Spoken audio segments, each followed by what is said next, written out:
So the English speaking not so much familiar for them to speak out their Yeah, maybe they're much better than the other Japanese. Maybe they feel proud of their English skills, but the content is not so. So what you're saying, Takai-san, is basically when Japanese people who speak English very well, they still speak it in a way that is translation of their what they would say in Japanese. So they make the literal translation from Japanese to English in the same terminology, in the same way that they would construct their messages in Japanese. So a good translation would be actually not only to add the language filter, but also add the cultural filter so that it would be better understood and received outside of Japan. Yeah, precisely. Yes. Right. So that's the next step. So you learn English, but also you need to be able to use that language to make an argument, to be heard, and to actually make sure that you language and communication is not only by exchanging information. It's also necessary to be actually using language to drive something. So are people from Japan capable of driving their foreign partners, their foreign opponents, their foreign counterparts with language, or are they mainly engaging in a disposition of their ideas without a clear focal point, without a clear direction, without a clear push into a certain solution?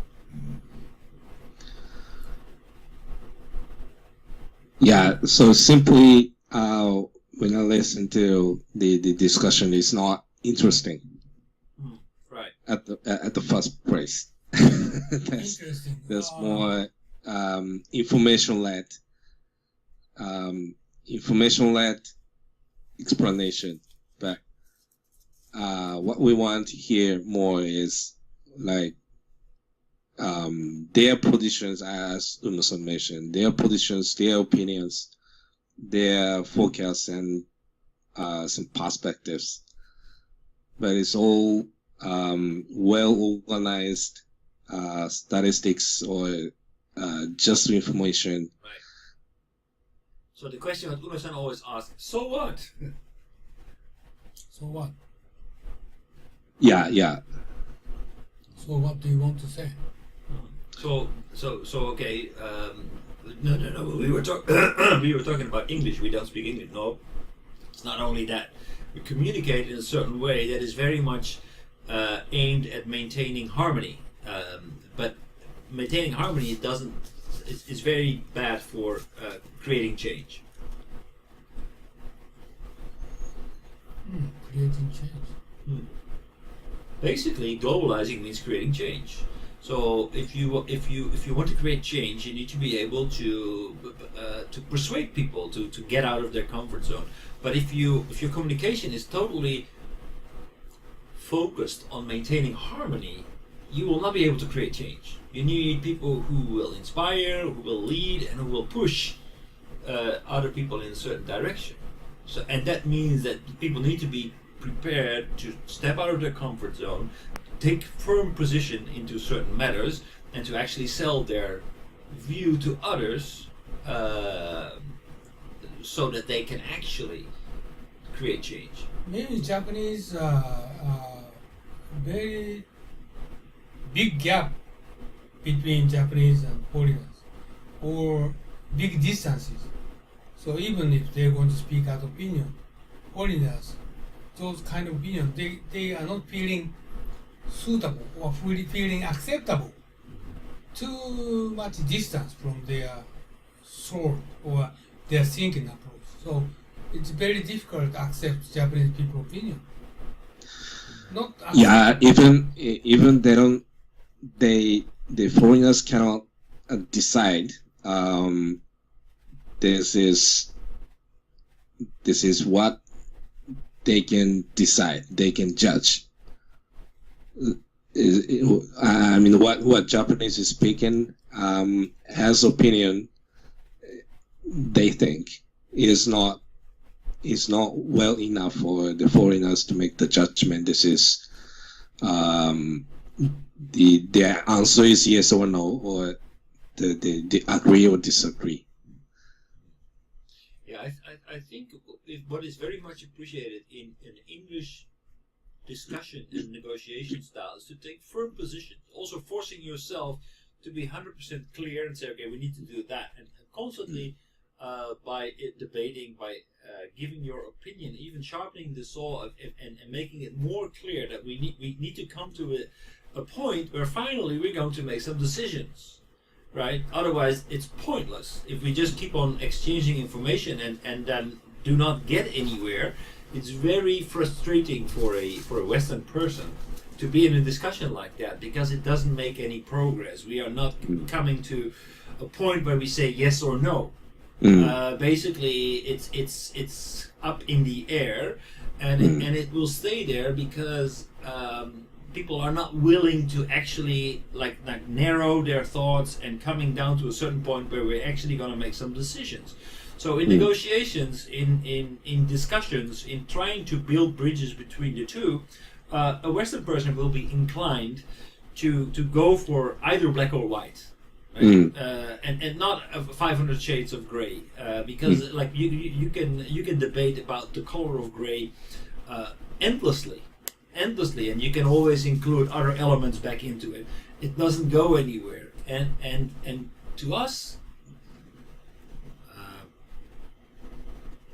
making myself representative of Western culture, but to us that's very frustrating. Okay. Well, Yeah, I guess. 2 years ago, I joined a debate for outsourcing, okay, at Bangladesh, and the guest speakers came from all over Asia, and the coordinator asked each by each for their opinion. She is chairwoman, but she don't want me to make a speech. Reason why I'm Japanese, because she just worried about Japanese going to open mouth, and that's different from the other people, from the rest of Asian people. I understood that.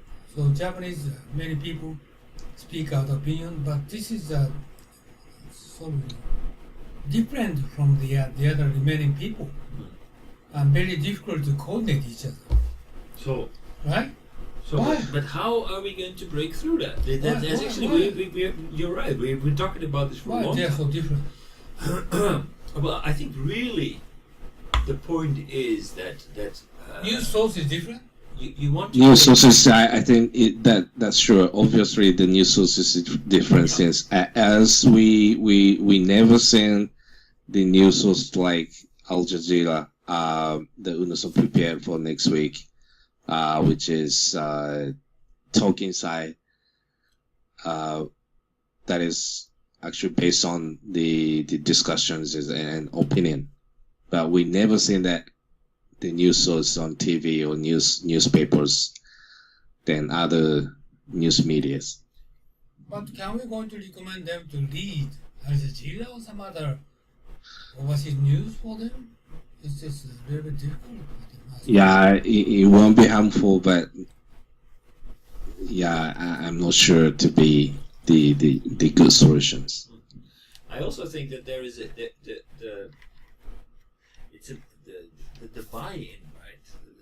In Japan, you're trying to gain people for your idea. Basically, you're trying to pull people into your idea. So it's basically Japanese people who want to achieve something, they're trying to pull people to support their idea. So it's basically a request to support me, and you try to make your proposal as attractive as possible, and then people will follow you. And once you have the biggest group of followers, you can basically win the internal competition.